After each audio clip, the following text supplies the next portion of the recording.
got your voicemail about the developer. Yes, That sounds intriguing. yeah, I'll just touch base after the meeting. Yeah. I guess who joins us? I'm not aware of anybody joining us on Zoom, but you never know.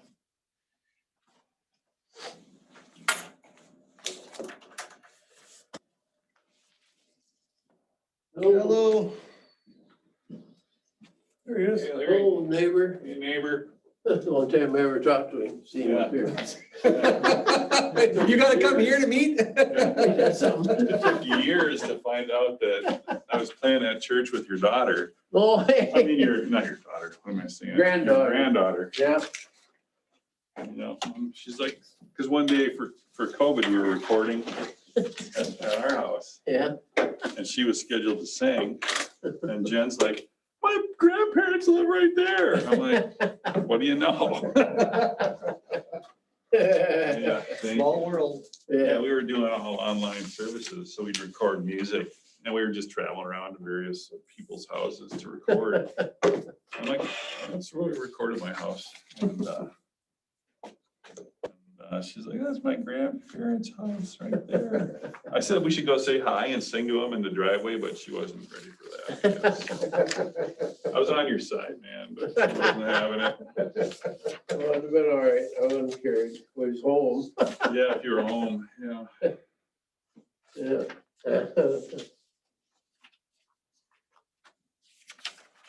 Well, if you smell sweet corn, it's me. Is it you? Well, you I've been should. in it all day, so I went and got, Well, it's a lot pick worse up load things, this morning. a lot worse things I could smell, so don't At worry about it. 8:30, so I had It's to probably be. all on the internet now, isn't it? We're all just broadcasting, talking about corn. Big crop this year? Yeah, I think so. We can, my wife wanted canned corn, so I went and got 20 dozen this morning. Keep you busy. And- Oh, that's extra. And I didn't think I'd ever get it. All of a sudden. Oh, yeah. She didn't get it all canned either. We gotta go back at it again in the morning, so. But down there to Kellogg here this last weekend, I had an inch and a half of rain over that spurt that we got. Rochester had way more than we did. Yeah, they got a ton. My daughter was driving it and she's like, you can go 40 on the highway and that was it. Just And crashed. down Kellogg, they got 4 inches down there. So things was really wet down around there, but man, yours on a sweet corn, here about that. It looks like Winona got that big around. Oh, it's just, I mean, it's good, you Yeah. know, but oh, the ears are just huge this year. Yeah. Somebody said Winona got 5 inches. Where? Winona? Winona? Well, Yeah. one place, La Crosse got 9, I think. Really? It's a lot of rain. That's a lot. Yeah, I think they said La Crosse On had the, 9. On the Minnesota map where they show the different levels of Yeah. drought, the east coast or the east side of that by Winona is all normal precipitation, so they've Oh, got yeah. more rain. Well, see, there's been heavy all around us, it seems like, but we have, in a way, and maybe we're lucky, I don't know, we ain't had no storm, bad or nothing, it's just enough to get us by, but boy, my lawn sure burned up and back. Oh, she just Yeah. up on felt the like hill, this floor. like steel wool, yeah. My parents live in Minneapolis and they're bone dry. Yeah, When yeah, we get rain, I call them, we're like, nope, we don't have any. yeah.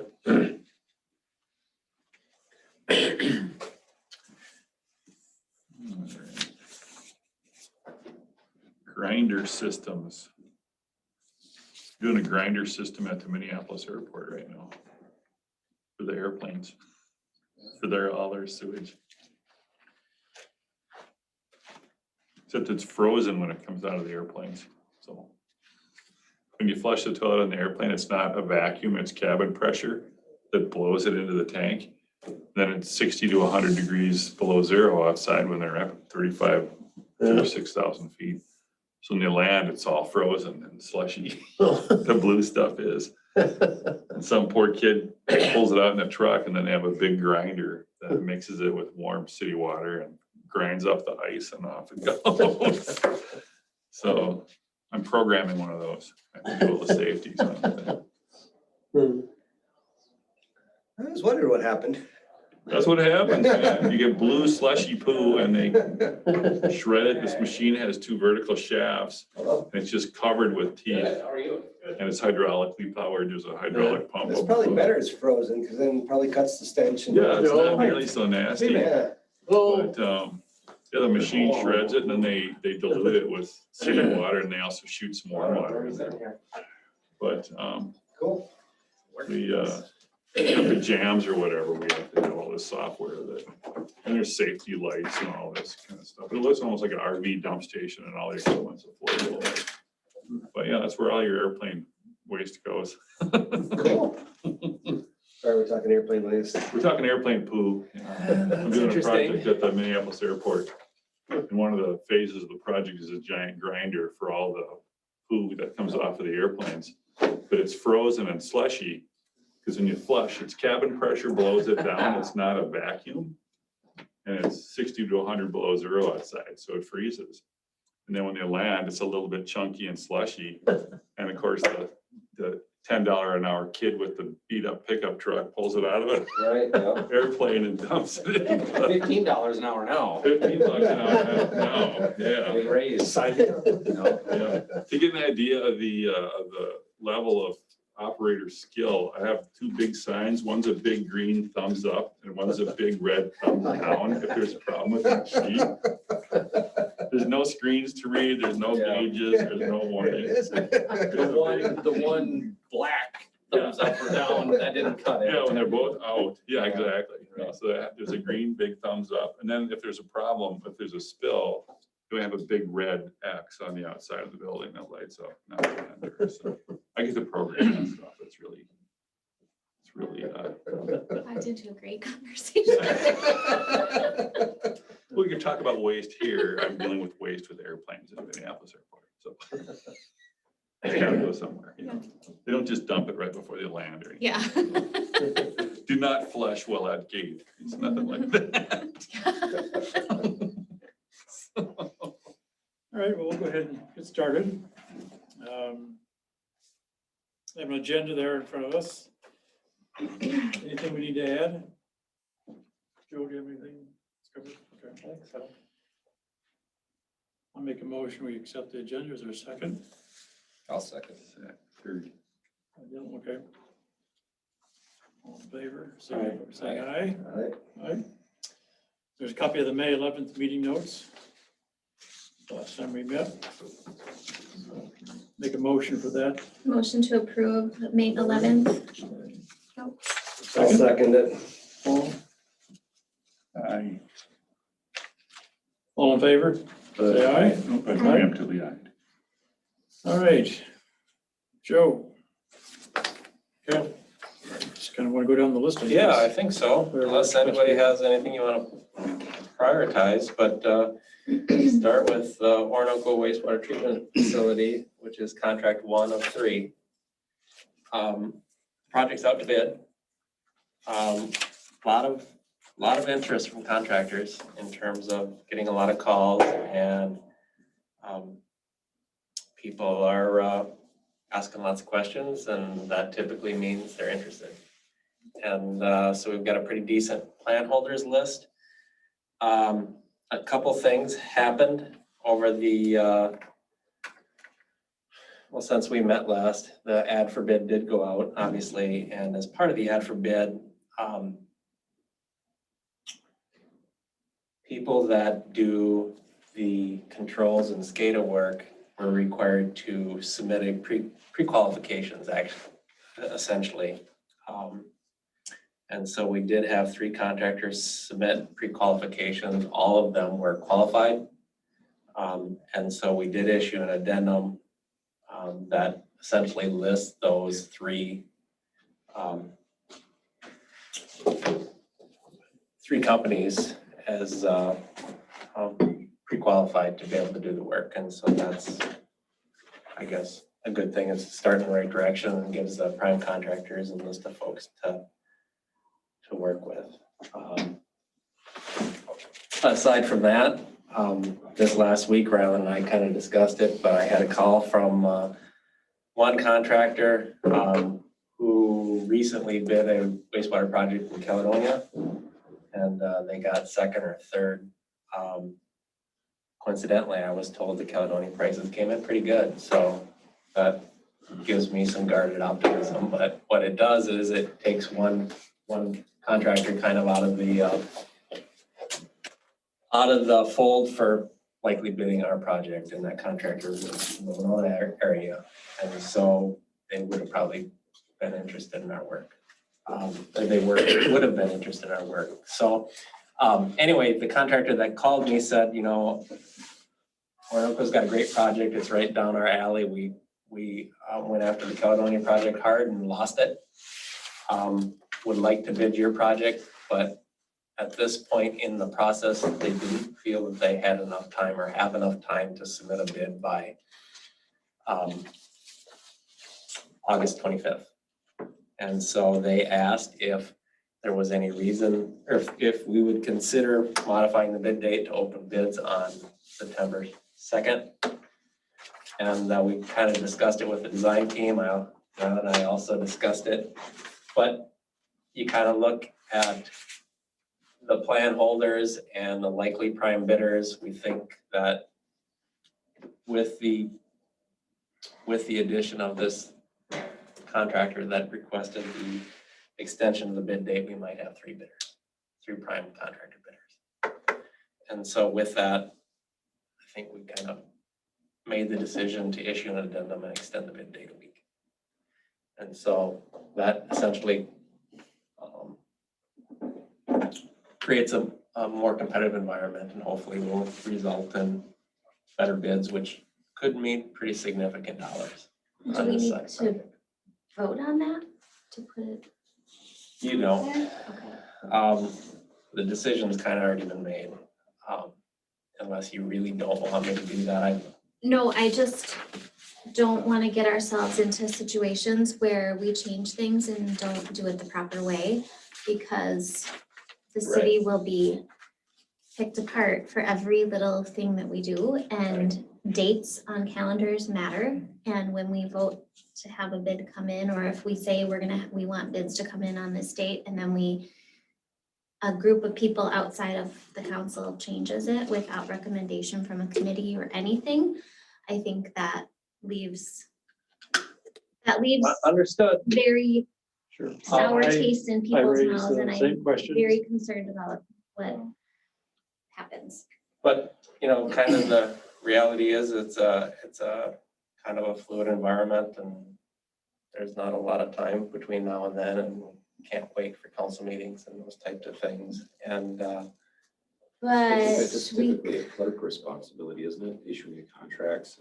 well, it's not even a contract, it's an addendum to an ad for bid, so it does change the bid date. And so there's a formal process that we go through. It doesn't give anybody an unfair advantage in the bidding process. It simply gives the city the best opportunity to get competitive bids. So we haven't issued the addendum. The addendum will go out on Friday. It is the second addendum that we've issued. As the project bidding process goes by, contractors call in, they ask questions. And, you know, we identify issues with the bidding documents. Sometimes there are errors that get corrected. Sometimes there's clarifications that get made. In the pretreatment building, we raised the roof a foot because we needed more clearance for a specific piece of equipment, the maintenance of that piece of equipment, as pointed out by one of the suppliers. So, you know, we don't go to the council and ask for approval on the, you know, 50 things that are going to change between now and the bid date. Most of them are small. The changing of the bid opening is, you know, a little bit bigger of an item, but it's the same for all the contractors. I've done it numerous times over the years. We simply issue an addendum, change the bid opening date on the ad for bid, and never before have I taken that to council. which I very much respect. I just know that we are under a huge amount of scrutiny. Did I say that right? Sure. Scrutiny. We know what you mean. Sure. And any little detail will be picked apart. And and I don't remember, I mean, our last meeting went until 10:30 at night. I honestly don't remember if we even voted on a date for, bids have to be in by X date. I don't even know if that was part of it. But if we did, Ultimately, you approved a resolution authorizing the issuance of bid documents and the advertising for bids. And within that document, there was a specified bid date. yeah, That doesn't mean that, we can't amend that. but the we amending is not the council, and that's the issue. I think that Would it help if this committee voted on, amended, and then You can, I guess if we don't want to issue the addendum, we it's don't not that have I to. don't want just to wouldn't issue do it. I that. just want to make sure that we are following the correct channels to, That's Russ, is in Laura's point. Could this committee make the recommendation?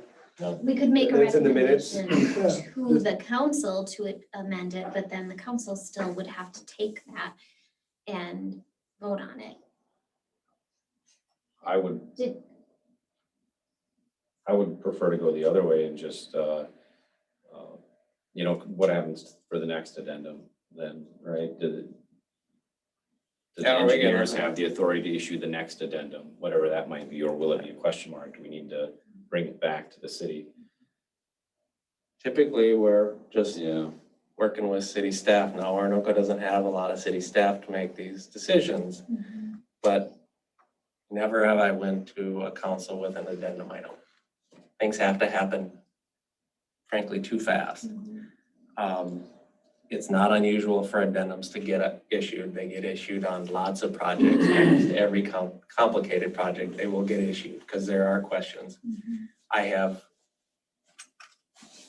can't tell you how many emails I've gotten about the project and questions that people have, whether it be, wanting to see if their, window or flashing or pump or valve can be added to the pre-approved list, or if they meet specification, or, what is intended by X, Y, and Z. It's just, So it's a process. when you issue the addendum, does that go to, is that published or do you bring that to the attention of So all the- contractors? So or- the bidding documents are distributed through one location. It's right in the ad for bid. If you want bidding documents, you go to Quest CDN, you download the bidding documents. And so then your name goes on the list, and any addendum that's issued goes to all the plan holders. So whether you're a supplier, a prime contractor, a subcontractor, everybody gets the same document. So you're not favoring anybody. Everybody sees the addendum, so there's no favoritism. Right. No, and that was a concern I had in my conversation with Joe, was what was the legal aspect of it, and there's no legal aspect that we're violating our state statutes or anything like that. It's just a matter of awareness, but if it goes to the one place that everybody downloads, then I would think we'd be, Everybody gets the same information at the same time. So what is the bid date now then? It was the Well, it's still 27th. the 25th. We're proposing to change it to September 2nd at 2:00. and that's So, just for the treatment plant. Just the treatment But the plant. other two contracts are still the same, 25th. 25th and 26th.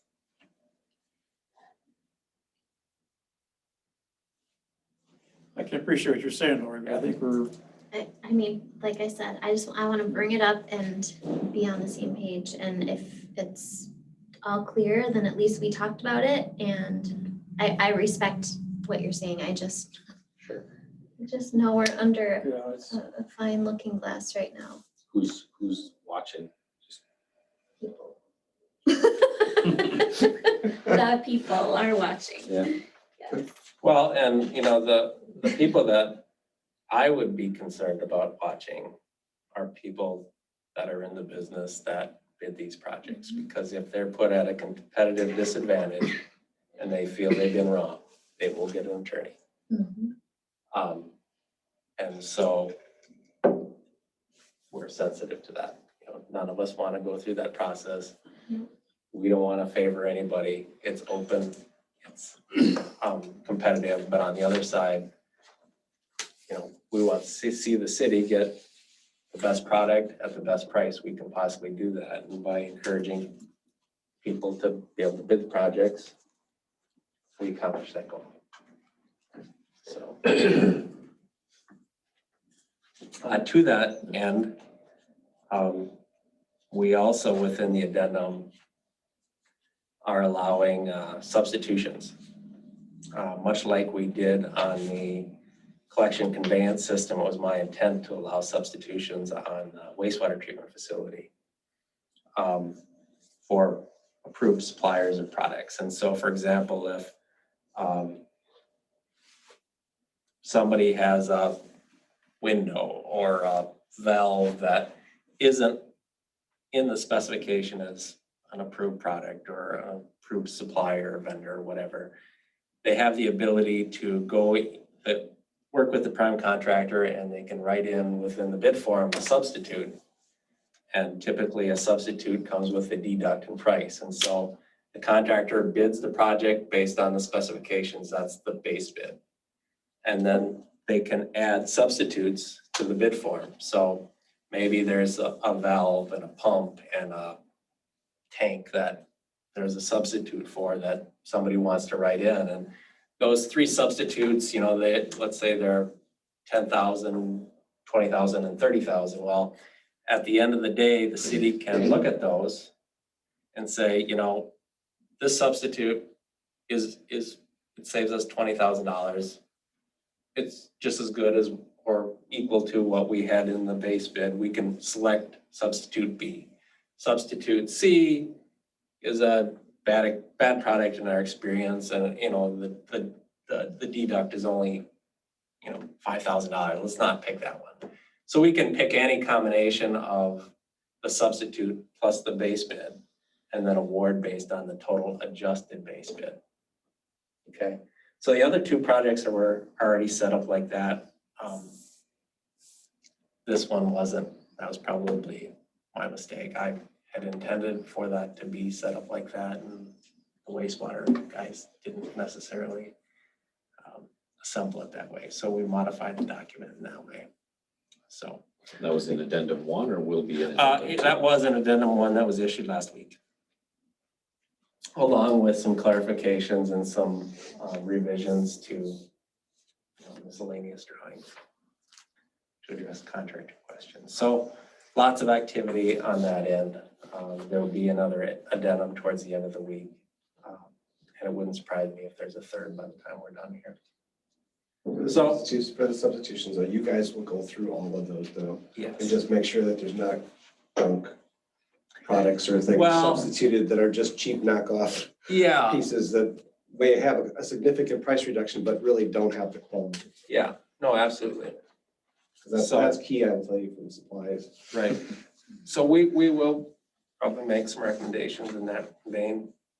Maybe even work with Dylan on that. He's obviously familiar with some of these suppliers and equipment. So, you know, you got to kind of balance what they're providing versus the deduct you give. And, you know, at the end of the day, you got a choice to make, right? And so if the total base bid comes in right at budget, then might change your perspective. Whereas if you're $1 million over budget, then you might be looking for ways to save some money. So it gives the city some flexibility, and it also again provides the best opportunity for people to be competitive. So that's what we do. Anything on the treatment facility aside from that? So all of these addendums, by the way, go through the PCA. They get submitted to Corey, and ultimately he has to approve them.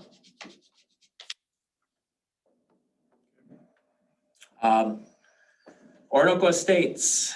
Let's talk about item C first, because it does impact item B. So we've been talking about this income survey for quite a while. Ultimately, Orinoco Estates is a privately owned facility. They need to play a definitive role in completing or facilitating the completion of those income surveys by their residents. And to date, we've had a number of meetings. We've had a public meeting that was attended by, I think, a couple people. You know, we've met with Orinoco Estates staff and CETA staff numerous times, and we always have a conversation about what can be done. And we talk about, you know, additional mailings and emailings and going door to door. And, you know, CETA's kind of doing their part. They're providing the documents, they're taking in the surveys. You know, in my view, Orinoco Estates isn't really stepping up to help themselves. And I've explained that they're really the ones that really can benefit here. Their residents are the low-income folks, and that grant money would be targeting those folks. And they do understand that, but to date, they really haven't been overly helpful. I mean, they say it, everybody says the right things, but in terms of, you know, I think really what they need to do is knock on doors and explain the situation. Maybe they don't think they have the credibility to explain the situation like that. I don't know what else to do. But ultimately, where this comes in is it affects the agreement. So the agreement we've drafted, we kind of discussed the framework of that agreement with Orinoco Estates. And I think we have general consensus. I do need to get Mike Flaherty involved in reviewing that agreement from the legal side of it. And then ultimately we need the bid cost to be able to incorporate into the agreement, because Orinoco Estates isn't going to sign an agreement unless they know what it costs. And so the costs, again, based on the estimates, I think, you know, they always are going to complain about that because it could always be cheaper, you know, and they don't want to pay any more than they absolutely have to. The wastewater infrastructure funding that could be brought to bear with completion of the income survey at a lower level. You know, if I think the median income with the minimal surveys that we got is $18,000 median income. You know, well, if it really ended up to be that, there's hundreds of thousands of dollars that would come into the project to supplement their side of the equation. They know that. I told them that just that simply. And the reality is we had, I think, what was it, a July 15th deadline for the survey, and then it was extended to August 15th. Well, we're still not even close to the 70% participation level that we need to be. And I don't know what to do about it again. And again, that grant dollars would make execution of that agreement a whole hell of a lot easier. And so, you know. So ultimately, let's say they don't return enough surveys to satisfy the requirements to get the grant money. So they would, Orinoco Estates would be in the same pool as the rest of the town, Yeah. as far as cost per property and monthly billings and all that kind of good stuff. Yeah, Orinoco Estates costs are more complicated than that. The cost splits are, you know, they're essentially they're 11% of the treatment facility cost because it's a proportion of the design flow. And so you take 11% of the treatment facility cost plus the outfall piping, and then you add in costs associated with the conveyance of their wastewater from Orinoco Estates to the treatment facility that they're paying 100% on. And then you add up that bottom line, and that's what they're responsible for, which equates to, you know, a little over $500,000. Well, you know, that's a lot of money for anybody, but it's payable over 20 years. And that was discussed. And even though they complain about it, thought to be essentially palatable. Well, it'd be a heck of a lot more palatable if that $500,000 was $200,000. Yeah, 325 You know, or whatever. yeah, right, whatever. You know, it depends on really the income survey, but I won't do the income survey. right? So, and we've kind of talked about it before, the thing that I'm concerned about is I don't know where the costs are gonna come in at, given the current circumstance. And so if that 525,000 or whatever it is now, you know, let's say, 750 or something. Right. Yeah. then that really becomes a problem, and that WIF funding really would look, it would look great either way, but, They have the potential. so I think we need to do what we can to encourage them, but on the other hand, you know, I don't think it's really the city's place to go door to door on a private property. I don't know. But at this point, they're sitting, gonna leave a lot of money on the table if they don't get the survey done. And they're intelligent people. I mean, at least the people I was talking to, they understand. Right. What's the worst case scenario? So we get the costs in, they see what their share is gonna be, and then, whoa, we can't afford that. Then what? That's a bit of a problem, because then, you know, we have a treatment facility. It's not like you can just, then that cost is borne by the city. I mean, we've sized our facilities to accommodate that flow. That's the cost. And so if they're not a player in it, you know, we've partnered with them to this point, but at the end of the day, they haven't signed the agreement. We need to continue to work with them to make sure that happens. So the portion of the treatment plant is like $2 million, Right, something like that. right. And so John, how many people did return the survey? I think, I don't A remember. dozen? Can those people be the advocates? I mean, they live there. Wouldn't you go and get your neighbors on board to be like, hey, look, we can get a couple $100,000 if you guys all fill this out? Because they understand it, right?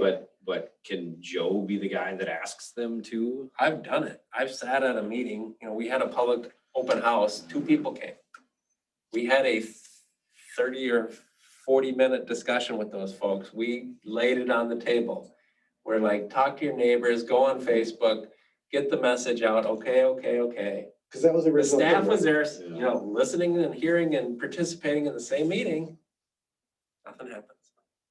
Because wasn't that what stopped the original thing? There was a message on Facebook Yes. saying, don't fill that out from their own community. Yeah. So I was hoping that they could disseminate it as opposed to an outsider going in, right? Right. Telling them what to do. If their own internal residents were like, look, this is a good thing. I live here too. I signed it. Now you sign it. It might have more cred. I agree. You know, we gave them a fact sheet, a simple 1-page fact sheet, talked about. It's a very close-knit group, and Facebook is a major influence. And one person on Facebook says, don't sign it, nobody signs it. That's the starting point. Unfortunately, these 2 people, and I've had one lady call me early on about the whole thing. I explained it to her too, but in fact, she's the one that told me about the Facebook page. There's one or 2 people that are key people that are, Those are the and I think there's influencers. a trust overall. And I think the people that have been there for probably a long time have some type of trust factor concern with management. She thought it was going to be a separate sewer payment versus what they're already paying. And I said, no, it's, the idea is that you'll be continuing with your one payment. It's just that you need to, it's not an extra payment. It's not a separate payment, I should say, from the city. So factual information has been a challenge there in terms of disseminating it and combating some myths or misconceptions or. So when you say going door to door is the answer first, That's Some- what I think. somebody from Orinoco has to go grab management and drag them out there door to door. And I don't know if anybody in this room wants to volunteer to be that person, but I probably don't. So I don't know that there's really that much more we can do. I've been kind of struggling with that too. You know, I look at them and they're a business.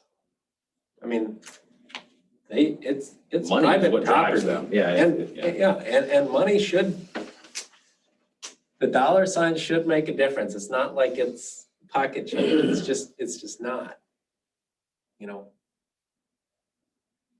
It could pay somebody's salary for years, frankly. Right. It's crazy. But here we sit. So, Well, we'll continue to, and CETA's very responsive to everything they've been asked to do. Yeah. It's just that the management needs to step it up and Giddy up, yeah. Let's say they see the bill or the final price tag, and that motivates them more. Do they still have time, or is it too late? Because you've kind of already extended the deadline and everything else. But let's say you get all your bids together and then they see the final number and they're like, holy cow, it's $1 million. Yeah, that grant money now they're motivated. I don't know. I talked to PFA and she said, I need that information before I can fund it. And we can't award the project until she funds it. So the dominoes kind of need to fall that way. So, and How is they setting with, as far as Olmsted County is concerned? What do you mean? Well, I mean, we had that MOU business here, that. Oh, in terms of the PCA, Is the county satisfied with the way the situation that they're in? Or not? I haven't heard anything from the county on their status. I talked to the PCA a little bit. I understand they had some permit issues there, and I think there's obviously concern about the pond and the karst geology and the risk associated with that. But, it's a permitted facility and, they're in compliance right now and they don't have any alternatives now moving forward. That scenario would change.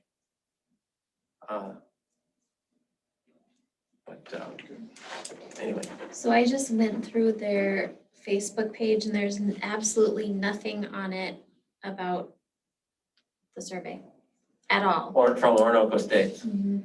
And the last thing that was posted was on May 1st, asking, it says we're seeking financial assistance on behalf of our residents towards purchasing, renovating or refinancing homes. But there's nothing in here, and this is a survey, but it has nothing to do with the project.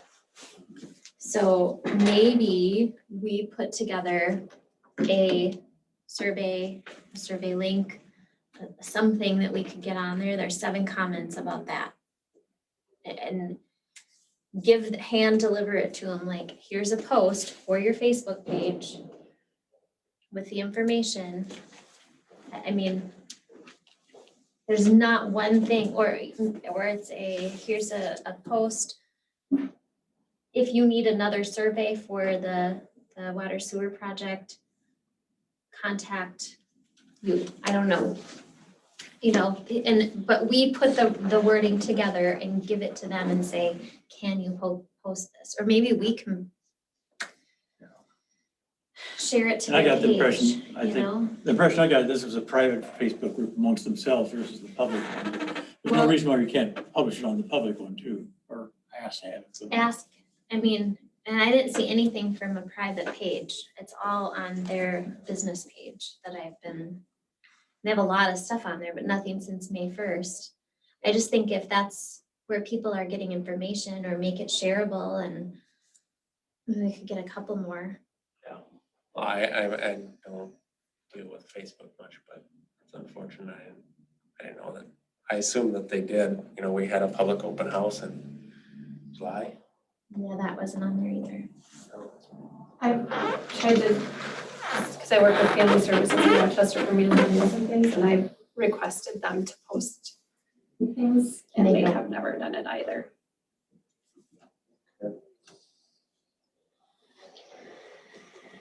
Well, I guess that's good information. I can reach out to Jonathan and offer to provide some language and see if he'll post it, see if he's willing to. And That's the manager there, operations manager. I think he's the operation manager, the boss. Oh, well, Well, could you get one of the people who filled out the survey to post it? Not really. That might be better than the management if they don't trust the management. Can you get one of the two people that came that believe in it? Orinoco Estates. And just say, here, post this. We'll provide it to you. You just post it. I don't know who those people are. Okay, well, Yeah, I don't. that's the update. We'll continue to work on it. So let's go to the next one. Phase 1. A wastewater, sanitary, sewer, and water main improvements, contracts 2 and 3. Basically, out for bid. We've got what appears to me to be a pretty complete landholders list. There's the right people that I would expect to have the job, have ordered plans, have the plans, or reviewing the plans. Much less activity in terms of contractor questions on that, some, but not like the treatment facility. Obviously less complex than the treatment facility, and typically the week before on collection conveyance type projects is when really people start to scrutinize things, so. It's been quiet, but I'm not surprised by that. One of the contractors that I deal with who would be a potential equipment supplier, talked to me about a few things, would be for the low pressure grinder stations. And, they obviously want their equipment included and favorable specifications for their equipment. And the part of that he was saying would be a good value for the city was the 81 low pressure grinder stations, whatever we've got. Yeah. Having some sort of, more or less cloud connection for that, right? That monitors the whole 81 lift stations. And on the surface, I thought that looked good. What would be the impact, for example, if one of the main Orinoco lift stations fails to pump, the city's liable for, if we flood somebody's basement, those kind of things. What about these 81 low pressure grinder stations? If one fails and potentially, homeowner hears the alarm but doesn't call it in, or homeowner doesn't even know what it is, they flip the breaker off. If that results in wastewater in somebody's basement, where does the liability fall? Good question. I'm not sure I can answer that. Because that was the part that seemed like there may be some value in that part of it. Because there's 81 of them. Right. So one of the issues with that type of system is what people want to, and the game that contractors play is, we've got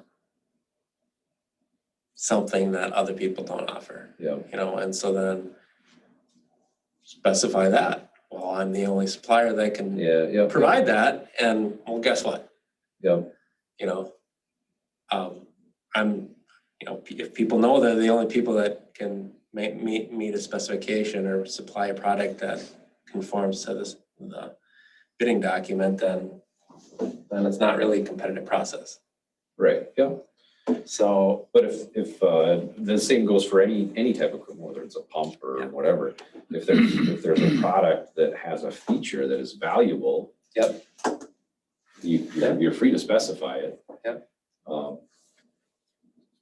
So anyway, that was the biggest question mark to me is, what happens if one of these 81 grinder pump station fails and there's not a timely notification to a city employee to go out and check on it? We get wastewater in somebody's basement. Who pays for that? Yeah, and those systems, there's not telemetry with those. There's no notification system aside from individual user. Seems like a pretty universal question, just for grinder stations in general. Well, a lot of them are not municipally owned. Right. A lot of them are homeowner owned. Okay. Mhm. And then there is no question, right? 'Cause it's the homeowner's Yeah, responsibility. that's true. This is more of a gray area. I would Maybe say it's not that, even gray, maybe it's just our responsibility. part of it's gonna come down to what happened? Did the grinder station fail because it was neglected? You know, does it ever get serviced? Was the property owner dumping marbles down the sink, you know? I suppose, you know, it really kind of comes down to why it failed and you know, if there was any negligence involved in either circumstances. It's no different than a gravity sewer system. You know, if a property owner has a backup and the city can document that, yep, you know, we clean the lines, we maintain everything. Too bad it's a, you know, act of God, it's a whatever. And there's And that happens guidelines for too. that, right? I mean, Well, there are, but you know, every situation is a little different. I think, you know, there's I forget, but for gravity sewer, you know, it's as long as it's inspected annually or something. It's not like even that, as It's- long as the city has a program to maintain it. And so that standard might be different in Rochester than it is in Pine Island. You know, just because of what they're able to do and the resources that are able to be provided and the age of the system, and there's lots of variables. So that, I don't know, that concerned me. And then the second part was, what's our public works, the water operator, Kane? Kane and Jim. Jim? Kane Dolan is our, Yeah, it must have been Jim. Jim Ackerman is, he's got his water license, Yeah. both of them have. So I talked to him and I said, you know, what do you, how deep do you get into servicing stuff? He said they don't mess with pretty much anything electrical. And so that was another concern I had. I did these 81 grinder stations. They're not gonna be able to do much troubleshooting in-house. Pretty much most issues will result in a service call to whoever our service provider is gonna be. And So so, you're saying, you're talking about our current public works people not having the yeah. wherewithal to service. Perfectly capable, but there's issues working with electric equipment, right? Oh, sure, just like, You know, number one, the city as an Electrical, employer would have to be, you know, there's OSHA things and stuff like that. And so these telemetry systems, and I don't think E1 is the only really option, but being able to provide some troubleshooting diagnostic data, right? So the check engine light comes on and it's not, well, what of these 100 things is it? It's, you got a bad pressure switch or your pump's getting worn out. So I thought there was some value in that. Yeah. I don't know what to do with that information. Would it be pass it along to somebody in the office and see what, if they think it's valuable or here? You're talking telemetry on the grinder pumps? Or? Yeah. The 81 of them and potentially more. I don't know what the future phases look like, but 81 is just a starting point. So they don't have them now, but we're considering adding it, or it's something that we'd like to discuss adding. Yeah, my understanding is the base bid, They do not have if it- that, no. Yeah, the only thing it has is a buzzer and light probably or right. something. It's like a float switch, probably like a septic tank or something, yeah. And then it's the homeowner's responsibility to call. Right, right, but you want to back up to the person. Potentially, yeah. I mean, I don't. Yeah, I mean, that's kind of what I do, but have ever rolled it out in a residential, you know, residential area across several square miles of town? No. And generally telemetry systems have like a cellular, monthly cellular fee. They do, yeah. And then the data's got to be aggregated someplace. It's got to be thrown on a screen that's not going to get ignored. Yep. And all that kind of good stuff. There's a lot of that in and of itself is a project to get something like that in place. so there is a buzzer and a light Yeah. alarm on these grinder systems. Yep. It's like we have the lift station right behind our house and when the light goes off or the buzzer goes off, I just call the engineer for Jack and they come over and take a look at it. But yeah, Yeah. it's pretty annoying, so you're gonna hear So If I could get dog barking sound or Yeah. something, then they would do it. it. Just sits there and whistles. And for reference, so that control panel costs $450 with the buzzer and the light. And with the capability to add on the telemetry, increases the panel cost to $683. But if you actually want the telemetry, then it basically doubles the cost from $450 to closer to $900 per unit.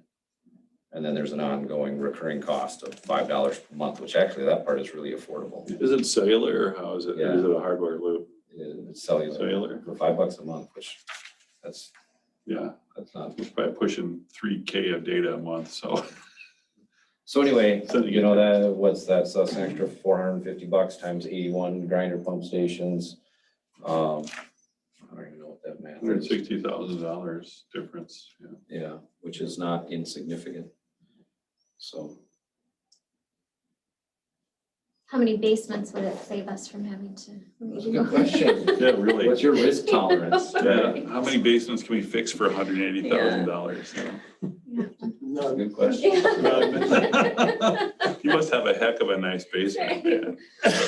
So would the city pick up liability insurance in for that unique situation? Seems like we should have it. Yeah, I think that the city has general. I mean, with the deductible, I mean, that'd be the offset for, if we put the bells and the light and the buzzer and we carry liability insurance, there's those telemetry costs add up over They do, yeah. 10 years and you haven't touched it yet. Yep. Plus the And those total. systems can, they can be upgraded, so, after 10 years, if it's been problematic and you want to replace panels, maybe that's the point. You start to look at that too, rather than doing it up front. There are options. But everything costs money. And so, Darn it. we as you put together these projects, you make lots and lots of decisions. And So it's a matter of whether we spend the money for telemetry or somewhere else in the project. Yeah. There's just so much of the pie we could use and that comes with risk, I guess, so. right. So the homeowners. It's better to have 80% funding than 20 and 50% funding because we got those Well, but it's funds to not, take care of those things. it's not that the city would, or the state would pay 80% of the $160,000. That's not how it works. The city would pay 160,000 of the 160,000. That's how it works at this point, because it's above and beyond what was allocated. It's not working on a percentage basis. It's working on here's a lump sum, you pay everything else. The residents own the grinders or the city owns the The city owns grinders? it. Okay, so it's city equipment, city maintenance, that kind of thing. Yeah. A PM program on 81 stations is a full-time job for somebody, It is. or 20 hours a week for somebody, Yeah. just to PM grinders, yeah. A really nice job in the summer too, when it's really hot, so. Yeah. For what it's worth, their main sales story is installations. They're pretty popular around lake communities, right? Because lake communities are very flat, low elevations. Yeah. There's some sewer district that's got 400 homes on these things, and one guy runs the whole system. Right. And actually, my boss, who used to work at the state, she was aware of that, and that was kind of on their radar too, as this is the right way to do it kind of thing. The notification side could easily be handled by one person, but it's the installation and the getting the infrastructure in place, that's the painful part, so. I like the opportunity or possibility for upgrading these units. I think that's something we should consider. We may want to, whoever we decide for controls for the wastewater or for the lift stations and the whole system, if that is part of their system they offer too, Grinder stations the are, grinder station They're telemetry. independent. What's that? They're probably independent. Okay. they're all in one contract, is that correct? The grinder stations? And is that separate from the main lift station contract, or is it the same? Right, the control panels and telemetry components of the lift stations are all being supplied by the general contractor for the wastewater treatment facility. So it's all That's right. one integrator, one supplier, so they're all communicate with one another. Makes sense from that standpoint. So they get installed in contract 2, but they're supplied by contract 1. And then the grinder stations are out contract 3. And grinder station's not running continuously either. They just run periodically. It's not a continuous operations, but everything can fail. Can't deny that. Yeah, That's why we got the insurance.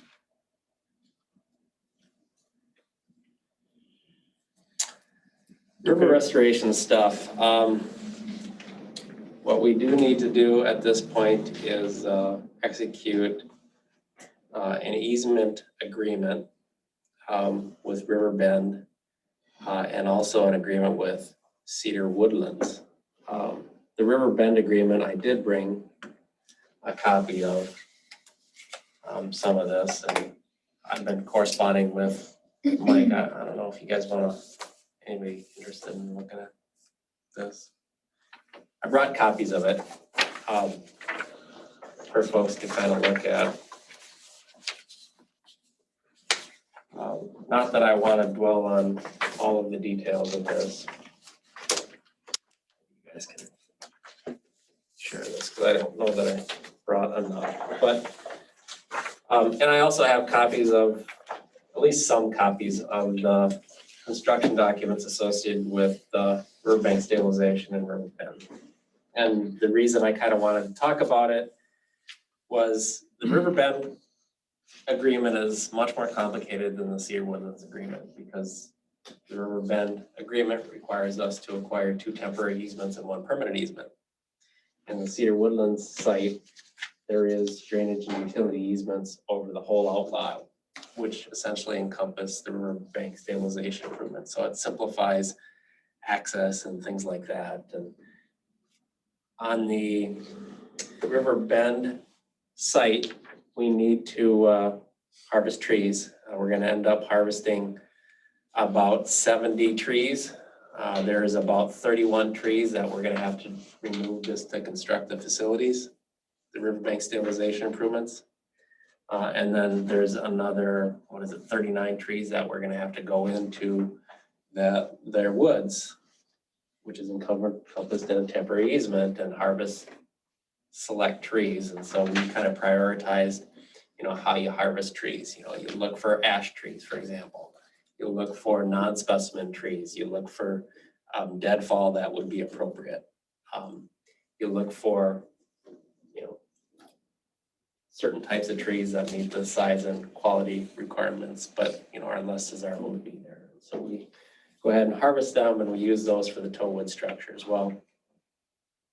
What I'm trying to get at is we're compensating the property owner, which is the HOA, or will soon be the HOA. We're compensating the property owner for the temporary easement using the same formula we used everywhere else, for the permanent easement based on the same formula we used everywhere else. And then we're also paying the property owner for the trees we're harvesting based on a formula that we used back with the river restoration project. And so it's essentially $50 a tree. I think we've talked about this in the past. So before, when we met with the HOA, the plans were preliminary. And so as things kind of evolve, the plans have evolved. So as the plans evolved, the J-hook structures got bigger, they're more robust. The number of trees and the density of the tree placement in the tow wood has decreased. And so we're using less trees than we previously thought, which does kind of align with some of the comments from the property owners, because they were concerned about us taking lots of trees. And so I think we've made an improvement in that regard. The caveat to that is we're taking less trees, there's less compensation. And before, I think we'd estimated the compensation around $11,000, and right now it's just under $6,000. And so, we're gonna have to convey that to the association, and I've got a copy of the agreement. The agreement also includes a reference to the construction documents. This is kind of all ready to go over the HOA. I just wanted to let this committee kind of know what was going on in terms of what we're proposing and what's changed since we really talked about this last. I guess I should have kind of prefaced the discussion on the Riverbank stabilization improvements. Essentially include tow-wood stabilization that's using trees to stabilize the bank. It includes these rock J-hook structures which are constructed in the channel that essentially push the water away from the bank to minimize the erosion. And then there's planting. So there's live stake plantings, which essentially are willow cuttings or different types of cuttings that you essentially cut and put into the ground, and they grow out of the bank and become thick and woody and stabilize it. And then farther up on the bank, we have tree and shrub planting. So I think there is 17 tree plantings and 20 some odd shrub plantings. So I think there's a pretty significant number of total plantings that we really hadn't accounted for.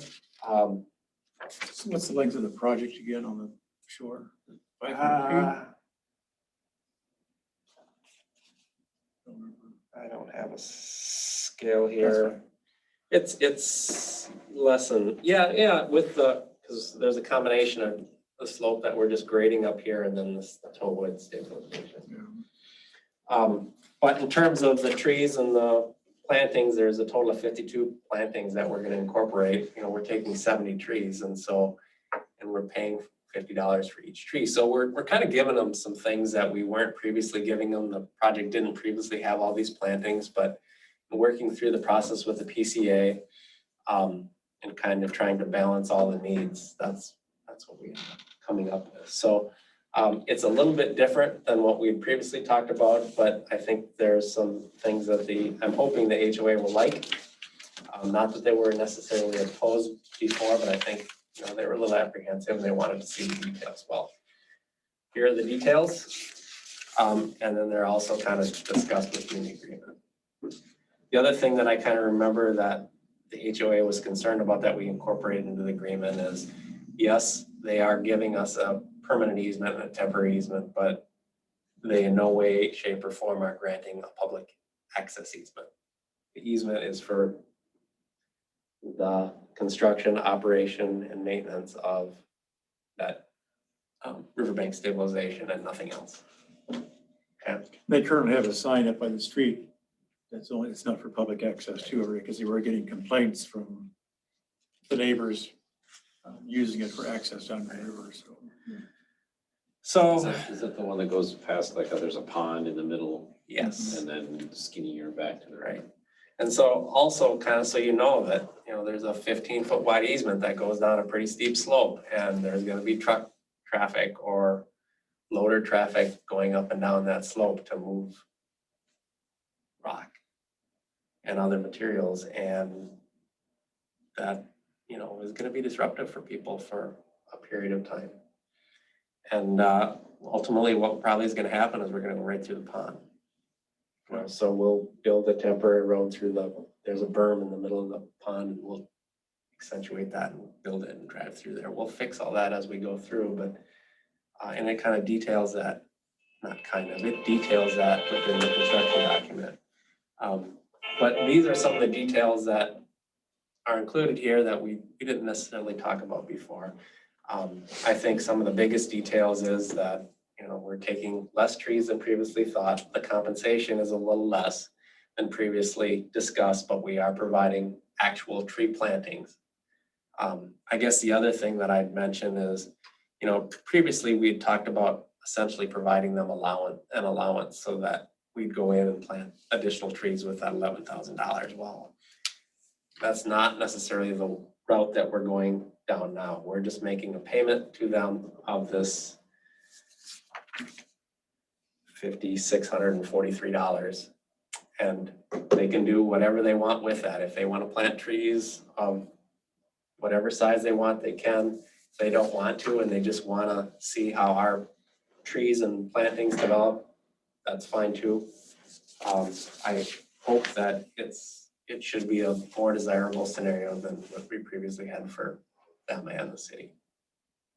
So the other takeaway from this is that it's gonna be a shorter project time too, being in there because they're cutting less trees. But there's more rock. I don't But they're know. more- I wouldn't say it's a shorter project time at all. Might So be what's the longer. projected time? Like a month? Yeah, I think that would be reasonable, but, I would expect that they might attempt to do this or a lot of the work in the winter. Winter time? And then they have to come back in the summer and do the restoration. And so to say that it's just a month and, it's gonna happen between February and January, February is probably not The heavy accurate. work 'Cause, at least. yeah. They can do the stream work, but they can't do the restoration, they can't do the fine grading, they can't do certain things in the winter, it just doesn't work well, so. No individual property owner assessments? It's all on the outlots or? Right. I would also mention that they emailed me and they wanted to know why they weren't part of the project. The wastewater project. And the answer to that question is when the development agreement got executed, the developer insisted that he'd be allowed to build this community waste treatment system and that he would not be required to connect for 12 years after its initial operation. And the thought process that he set forth was, I need to recover some of the capital costs of building the community waste treatment system through the fees of the property owners. And so we can't connect them until about 2030-ish, which is phase 1B. So if you're asked, you might be, that's what's going on. And that same clause was in Riverwood Hills and River Park and some of the other. So that's in there, that must be in their covenant then that everybody got when they bought a lot probably. I'm assuming. I don't think so. I don't think it's a covenant. It's in the development agreement. I don't know how they Yeah. Okay. address that, but FYI. So I have copies of the agreement. Does any, you're free to take one if you want a copy of the construction plan. That one's got my scribbles in, so take this one. I'll put my initials on the top, but there are other, if you want one, take one, but what I plan to do here is, and I also have copies of this minimum damage assessment if people are curious to see that. Essentially calculate the valuation of the 2 temp easements and the permanent easement and the trees.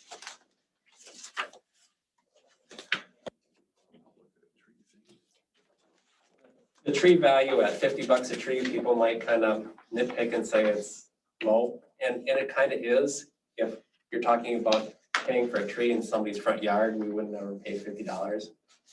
We would probably pay $300.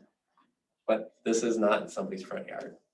It's in the woods in a floodplain. And we're not taking specimen trees. I was gonna say, you're trying to take non-desirable, Right, well, yeah, or even deadwood tree, and yeah, if there's ash trees, let's take them all. That would be ideal, because they're gonna die anyway. You can have mine. I got a huge one. So Right. Take mine. So, You paid anyway, $50 even, right? You don't even have to give me the $50, man. Just anyway. Easements? thing out of here. Easements, yes, I'll try to speed up, sorry.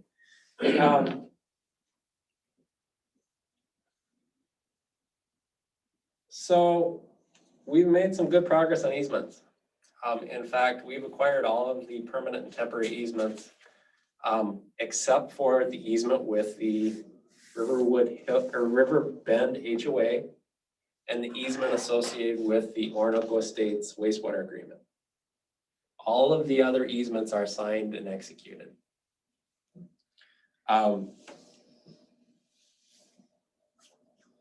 That brings up the next issue we can kind of talk about,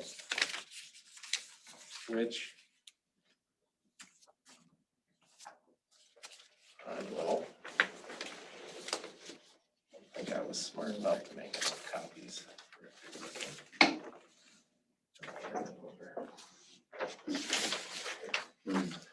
So this is some correspondence. I had a meeting with Anita Galantine at PFA today.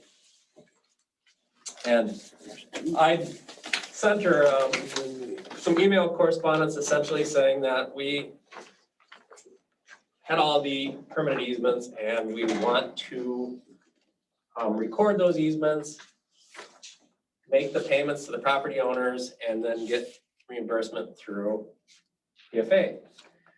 And so what she's kind of saying is, well, based on the funding, we have to record the easements before, the permanent easements before she can fund them through the bonding bill and reimburse us. So we can pay them so long as they're recorded, then she can pay the city for the permanent easements.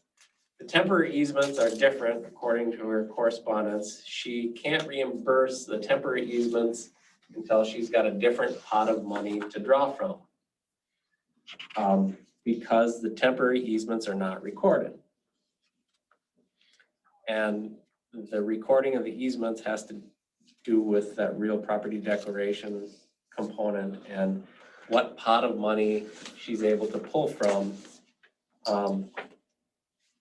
to reimburse things. And so we've got the permanent easements that we can record, temporary easements that we don't want to record, and then the repayment options for both, okay? Then comes in the other piece of the puzzle is that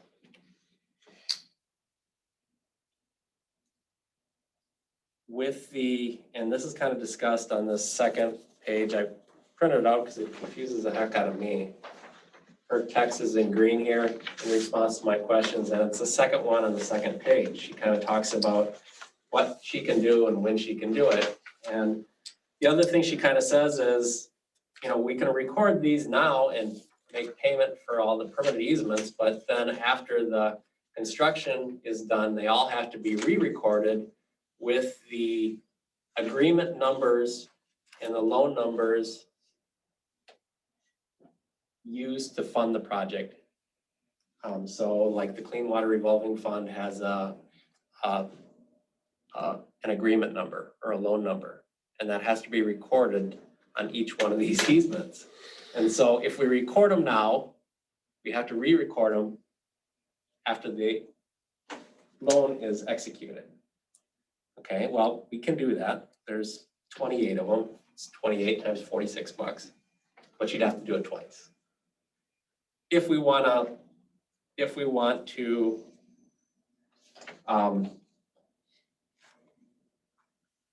be able to pay people now.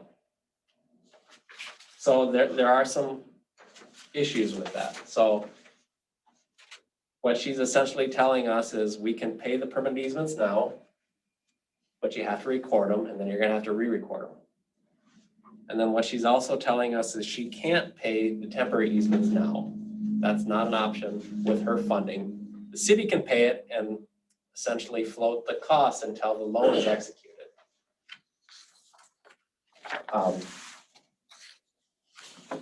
And that declaration can be done. And so my concern is, you know, we've kind of talked to property owners, and within the frequently asked questions document, we said, well, we think we're gonna probably pay you in July. Well, it's August. That's why we wanted to pay people. And so what she's kind of saying is, well, we can pay the permanent easements, we can't pay the temp easements unless the city wants to pay the costs now and get reimbursed, you know, like in October, November. Or we can just wait and make the payments when, and record everything at once in that October, November time. And so if that makes sense to you, you're doing better than me, but really what we kind of need to do is figure out what road we want to go down. If it's important to get checks out to people sooner rather than later, then we don't really have a choice but to record the permanent easements twice to conform to the funding requirement. And the city will have to consider whether they want to essentially carry the costs of the temp easements and then get reimbursed now, because I don't think we want to pay permanent easements and not temp easements, because a lot of people have both and it'd just be confusing. Or the other option is, I think at the very least, if we choose to delay that payment until October because of the way the funding is working and what PFA is going to make us do here, we owe people a letter that kind of lays it out and explains it and says, because of, funding requirements, we're inclined to delay the payment for the permanent easements until this date. And at that point, they will also be recorded. It's only 2 months. Is anybody like really waiting? Because I mean, if it already was July, is anybody knocking on the door going, where's my No. check? No.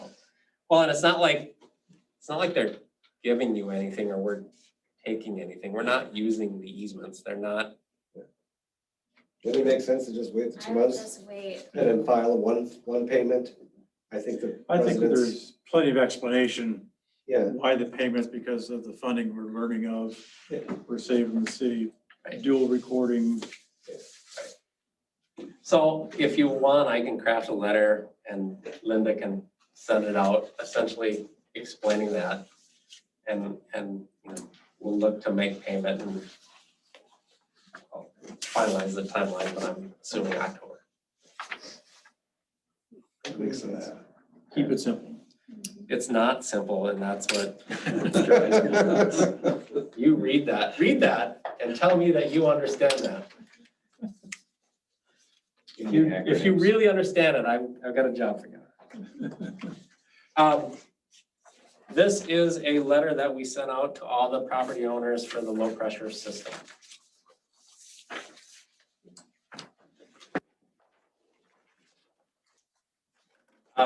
You guys probably, I know the council saw this letter before, but basically the letter does a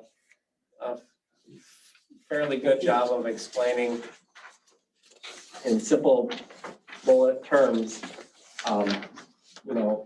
ramifications of not connecting to the low pressure sewer system. Just to provide an update, we've got about 75% of the low pressure sewer system access easements and maintenance agreements back. There are a handful of people that are vehemently opposed and are very happy to yell and scream at you or me, which is, unfortunate, but not unexpected. And within this letter, we kind of talked about it before, but there's a deadline of August 13th for people to complete the agreement. And, we rationalize that by the fact that, we're opening bids here. We kind of need to know what's going on in terms of, how many grinder stations we have. If the end result is if they don't sign the agreement, we terminate the service at the property line and they're responsible to, build their own grinder station, fund it, operate it, maintain it forever, abandon their septic tank. There are connection requirements within the city's code. A lot of that stuff is pretty onerous and costly, and there's a lot of incentive for folks to participate in the program and essentially take advantage of the grant money that we have. If they don't sign the agreement, they don't get the advantage of the grant money or any of the other things that the city is essentially helping to provide. So in my mind, it's an easy decision.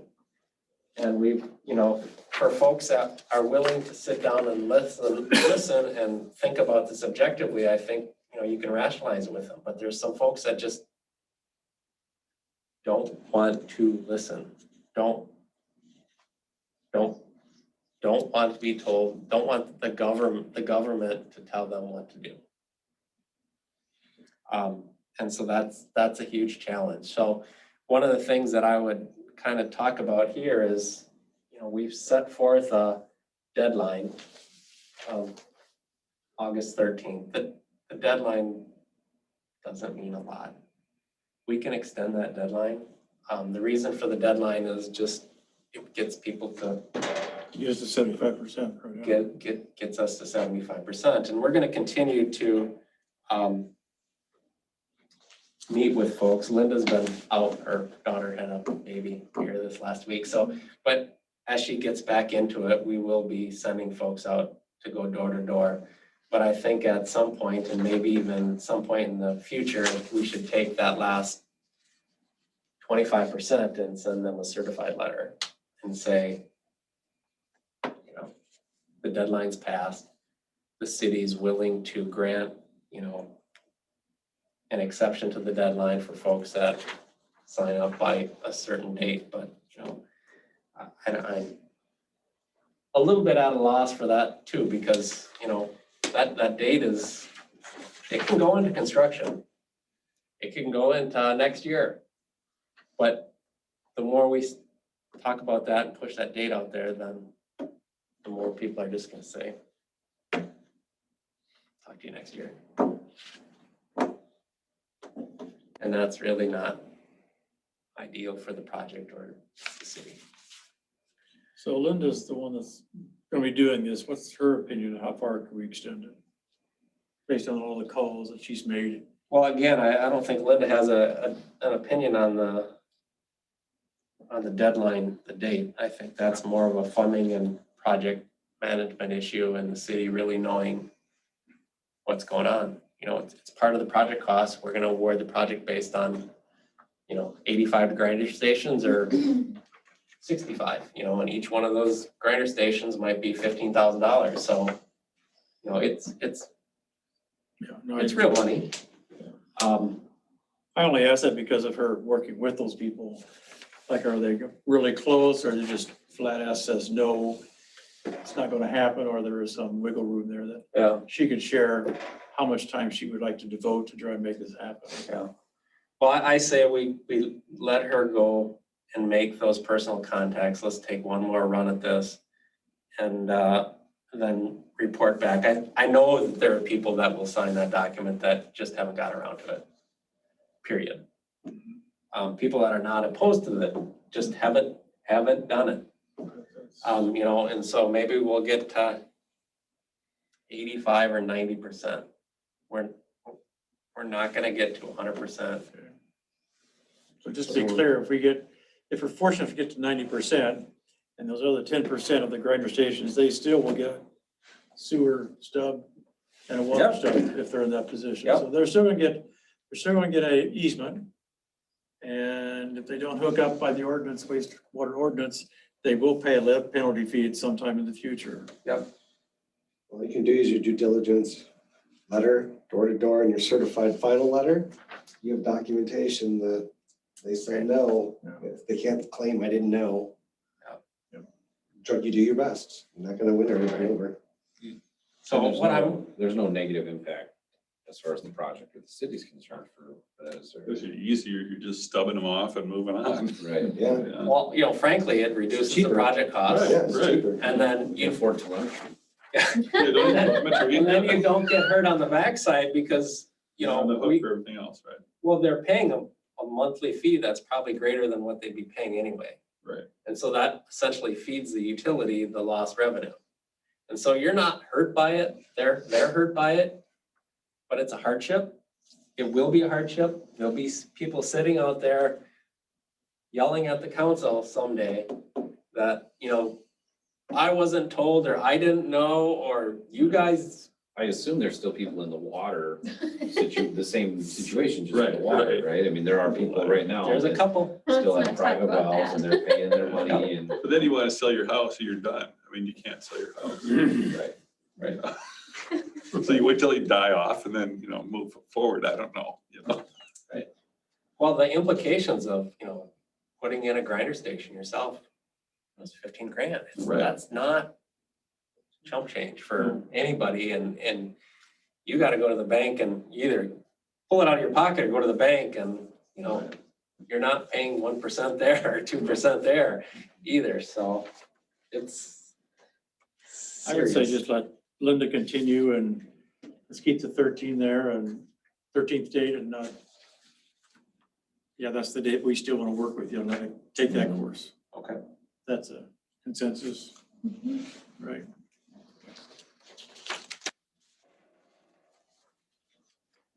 I think that's it.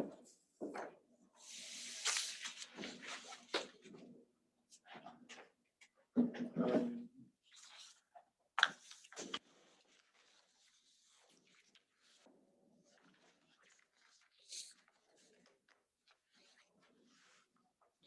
Any other questions for Really? Phil today? Huh? Said, really? It'll be good, yeah. Well, there's. As of August 10th, yeah. Yeah.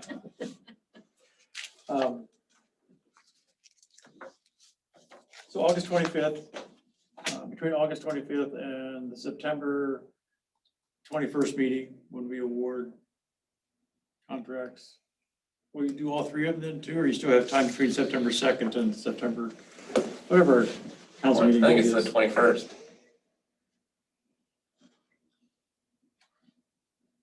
So on the 21st, you evaluate all three contracts, or we award all three contracts. It's just that you've got one less week on the wastewater treatment plant. You know, and the truth is, we probably don't want to meet.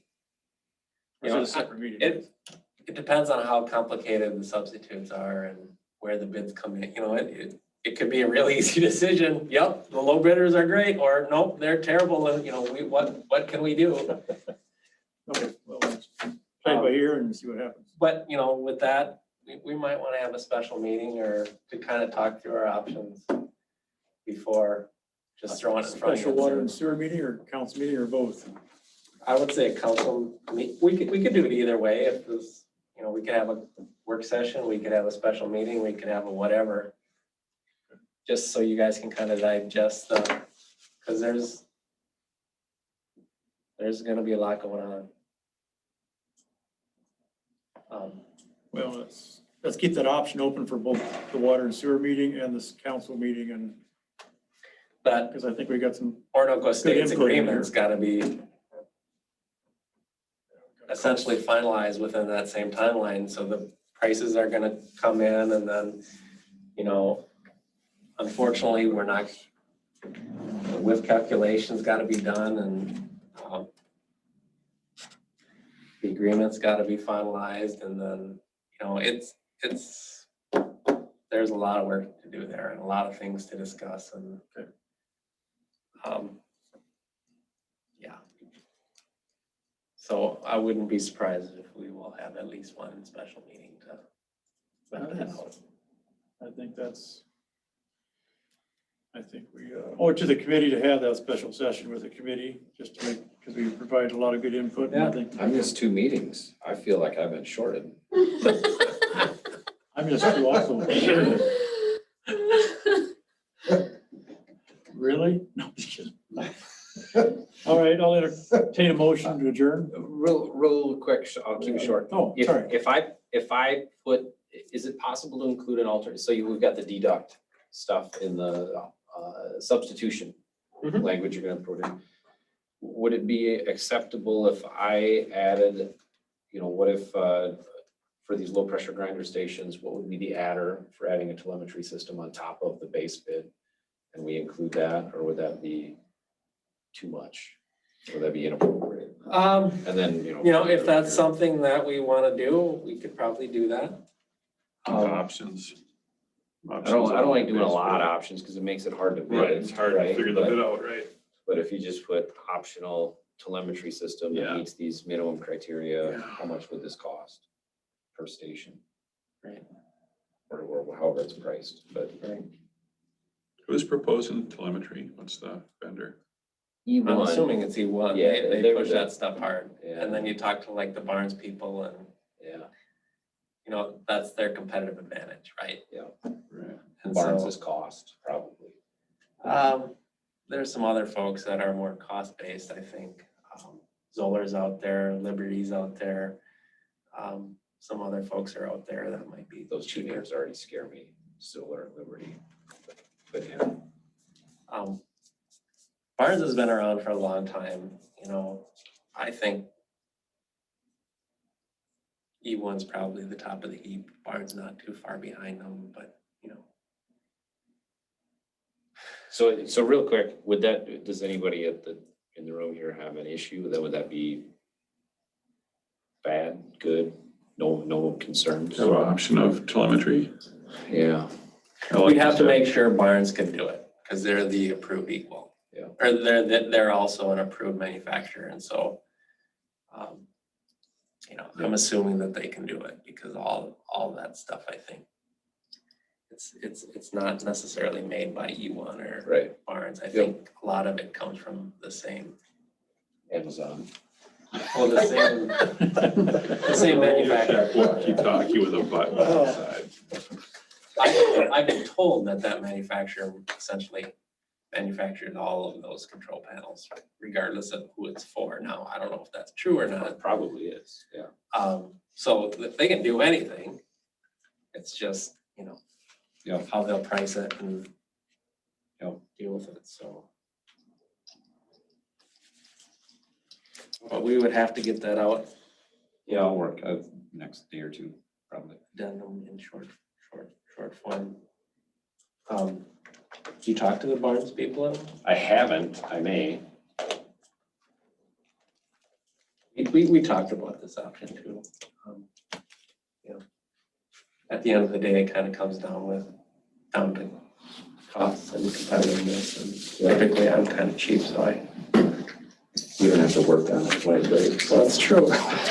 neither do I, but somebody will. All right, that was it. So I move to adjourn. Well, thank you, I'll Dylan. second that. All in favor, say aye. Aye.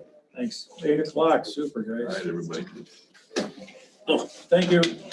I want to see the toad go in. That's what I think would be cool to watch. Driving stumps. Yeah, ramming the trees into the bank. That'd be cool. And when you guys are reviewing equipment, is that going to be a meeting or how's that going to fall together? Because I deal with this kind of stuff quite often too, and there's a few vendors that I wouldn't. Just curious, who are the three That integrators? was You control automated systems and something would.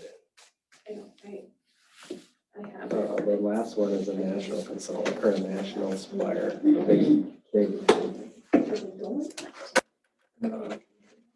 I can't think of it. Oh, I have it here. Did Knobelsdorf bid on it or no? They're mostly an electrical contractor, right? They do a lot of automation. I've done huge ones at Syngenta.